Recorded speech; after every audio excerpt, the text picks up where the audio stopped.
السلام علیکم ورحمۃ اللہ وبرکاتہ۔ یہ ویلوگ میں آپ سب کو خوش آمدید۔ اسلام آباد تبلیغی اجتماع 2023 یہ اس ٹائم شروع ہو چکا ہے اور آج اجتماع کا دوسرا دن ہے۔ یہ لوکیشن پشاور موڑ سے آتے ہوئے گولڑا موڑ اور گولڑا موڑ سے تھوڑا سا ہی موٹر وے پر آگے موجود ہے، جہاں پر تبلیغی مرکز ہے۔ یہاں پر اجتماع شروع ہو چکا ہے۔ یہاں پر جو ایسے بھی سیکیورٹی کے انتظامات ہیں وہ آپ کے ساتھ شیئر کیے جائیں گے۔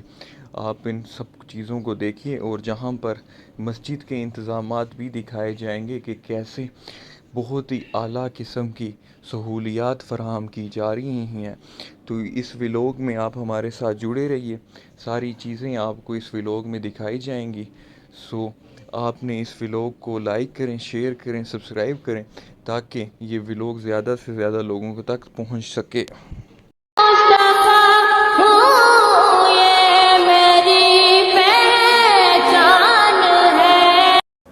جب مانگو تو اللہ سے مانگو، جب مدد کے لیے پکارو تو اللہ کو پکارو۔ یاد رکھ، ساری دنیا تجھے نفع دینا چاہے تو جتنا اللہ پہنچائے گا نفع اتنا ہی ملے گا، اس سے زیادہ نہیں۔ اور ساری دنیا تمہیں نقصان پہنچانا چاہے، سوائے اس نقصان کے تمہیں کوئی نقصان پہنچ نہیں سکتا جو اللہ نے تیرے لیے لکھا۔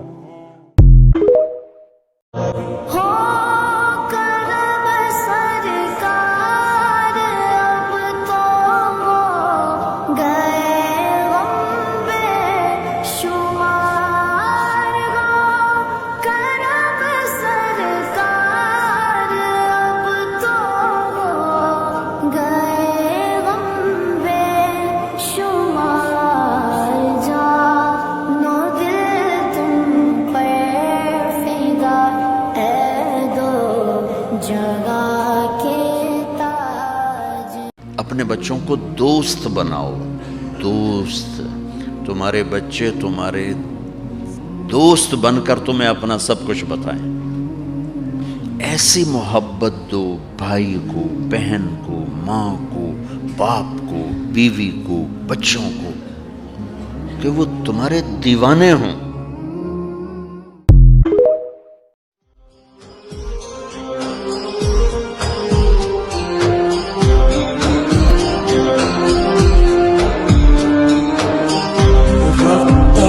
عيناي شوقا ولطيبة ذرفت عشقا فأتيت إلى حبيبي فاهدأ يا قلب ورفقا صل على محمد السلام عليك يا رسول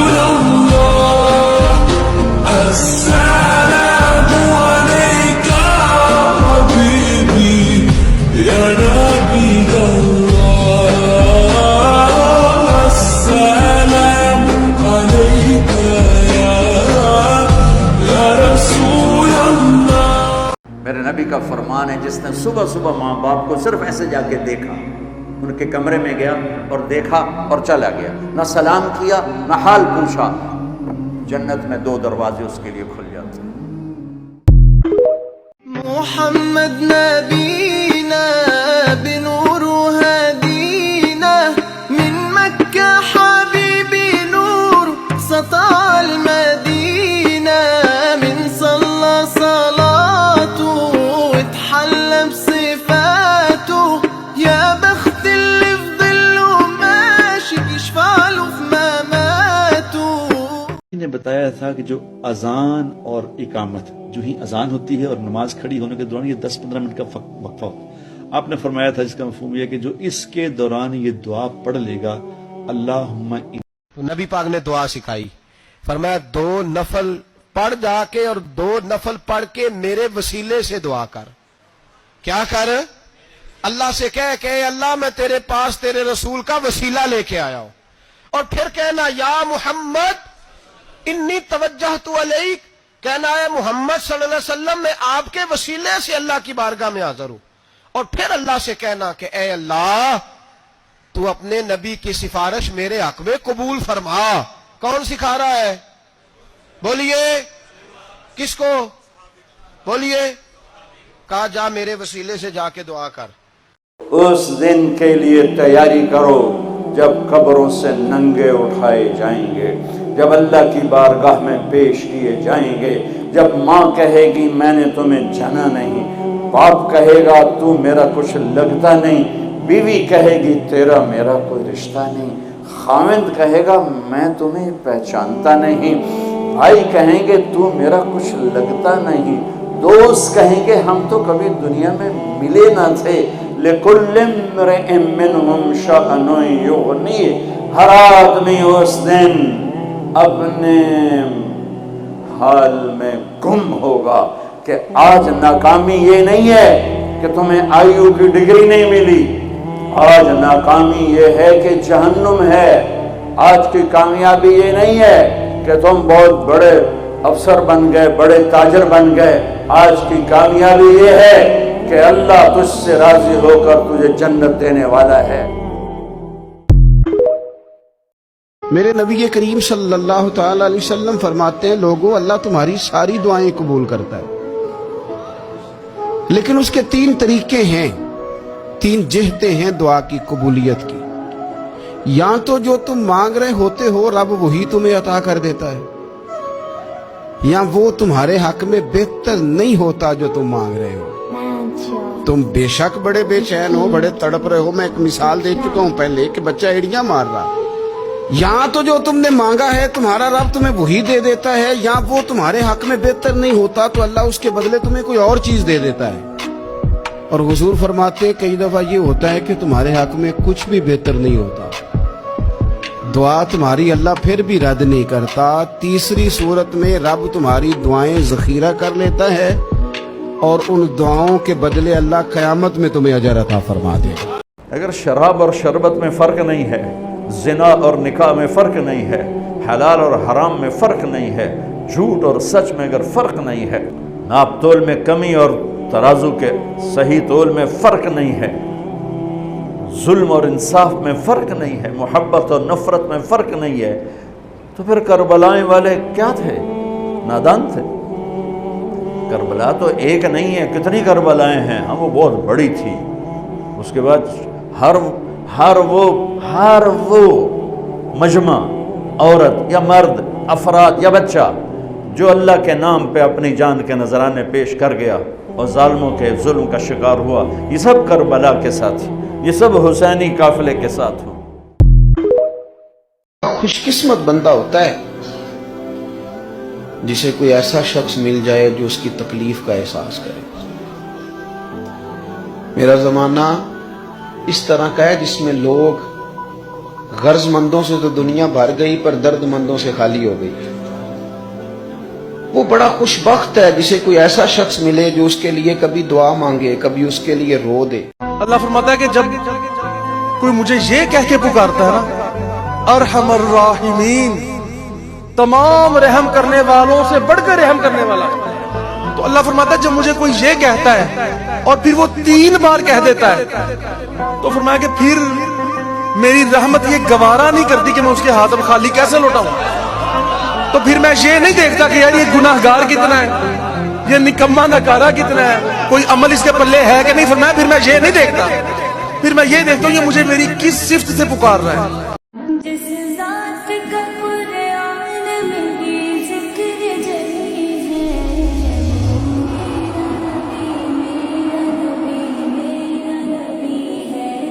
میں آپ سے عرض کروں نبی پاک علیہ السلام نے فرمایا کسی جرم کی سزا اللہ تعالیٰ دنیا میں نہیں دیتا اتنی جلدی. بہت ساری سزائیں رب نے روک دی ہیں، قیامت کو دی جائے گی. اللہ تعالیٰ سب سزاؤں سے ہمیں محفوظ فرمائے، لیکن فرمایا والدین کی نافرمانی ایسا جرم ہے جس کی دنیا میں بھی سزا ملتی، دنیا میں یہ طے ہے. ایک حدیث میں آتا ہے کہ اللہ بندے کو اپنے سامنے سے ہٹنے نہیں دے گا جب تک اس سے 4 سوال نہیں کرے گا. آپ دیکھیے، میں دیکھوں کیا ہم ان سوالوں کے جواب دینے کے لیے اپنے آپ کو تیار کر رہے ہیں. پہلی چیز، اللہ پوچھے گا عمر کہاں گزاری. دوسرا سوال، اللہ تعالیٰ علم کے بارے میں پوچھے گا، جو پڑھا تھا بتا عمل کہاں تک کیا. تیسری بات، اللہ پوچھے گا مال کمایا کیسے، اور مجھے بتا مال خرچ کہاں کیا. جوانی کے بارے میں پوچھا جائے گا، تیری جوانی کے خوبصورت دن کہاں گزرے. چل دین کی تبلیغ میں چلنے کا مزہ دیکھ، اللہ کے راستے میں نکلنے کا مزہ دیکھ. چل دین کی تبلیغ میں چلنے کا مزہ دیکھ. اللہ رسول پاک صلی اللہ تعالی علیہ وسلم نے فرمایا، میری امت میں ایسے لوگ آئیں گے جو رنگ برنگے کھانے کھائیں گے، انواع و اقسام کے مشروبات استعمال کریں گے، طرح طرح کی زیب و زینت کریں گے، اور منہ پھاڑ پھاڑ کے باتیں کریں گے، منہ کھول کھول کے گفتگو کریں گے. حضور نے پتہ کیا فرمایا؟ فرمایا یہ میری امت کے بدترین لوگ ہیں. أنت نور الله فجرا جئت بعد العسر يسرا ربنا أعلاك قدرا يا إمام الأنبياء أنت في الوجدان حي أنت للعينين ضي أنت عند الحوض ري أنت هاد وصفي يا حبيبي يا محمد. چل دین کی تبلیغ میں چلنے کا مزہ دیکھ، اللہ کے راستے میں نکلنے کا مزہ دیکھ. چل دین کی تبلیغ میں چلنے کا مزہ دیکھ. اللہ تو حقیقت ہے، میں صرف احساس ہوں. تو سمندر میں بھٹکی ہوئی پیاس ہوں. میرا گھر خاک پر اور تیری راہ گزر سدرۃ المنتہا. تو کجا من کجا. اللہ سے دوستی لگاؤ، اور کتنا آسان ہے ساری زندگی کے گناہ کر کے اور ایک دفعہ کہہ دو یا اللہ توبہ. 80 سال کے گناہوں کو دھونے کے لیے اللہ کہتا آنسو کا ایک قطرہ جو تیری آنکھ میں ہی رہے، باہر نہ نکلے، اتنا دے دے میں تیرے 80 سال کے گناہ دھو دوں. یاد رکھنا پتر، میرے بھائیوں کاکیوں، سب سے اللہ کا سخت ترین عذاب، حضرت موسیٰ علیہ السلام باز فرما رہے تھے اپنی امت کو، فرمایا اللہ کی نافرمانی نہ کرو نہیں تو تم پہ فلاں فلاں عذاب اترے گا. ایک شخص اٹھ کھڑا ہوا، عرض کرتا ہے اللہ کے نبی علیہ السلام آپ فرما رہے ہیں اگر اللہ کی نافرمانی کرو گے تو فلاں فلاں عذاب آئے گا. میں تو جیسے جیسے نافرمانی کرتا ہوں اس کی نعمتیں مجھ پہ بڑھتی جاتی ہیں. مال بڑا ہے، بڑھ رہا ہے دن بہ دن، اولاد بڑی ہے، بڑھ رہی ہے دن بہ دن، تو پھر سزا کاہے کی ہوئی؟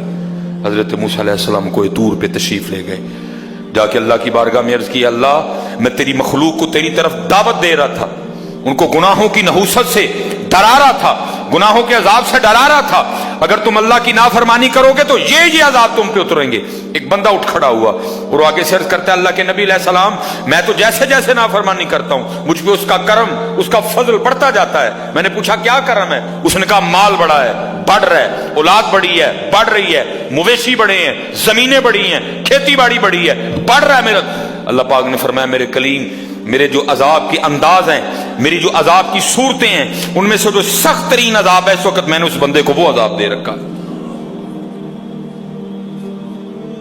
عرض کی رب کریم کیا ہے تیرا سب سے سخت ترین عذاب؟ فرمایا میرے کلیم جس سے میں سب سے زیادہ ناراض ہوتا ہوں اس سے میں توفیق سجدہ چھین لیتا ہوں.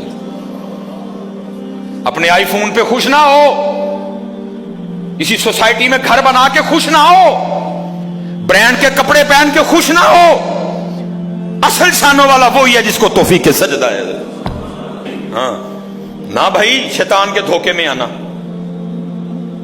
یہ کوئی نہ سمجھے میں کسی کو ٹچکر کر رہا ہوں، یہ ساری نعمتیں میری اللہ نے مجھے بھی دے رکھی ہیں لیکن کچھ نہیں ہوتا. توفیق سجدہ، اسے توفیق سجدہ نہیں فرمایا سخت ترین عذاب میں مبتلا ہے، میں نے اس سے توفیق سجدہ چھین لی ہے.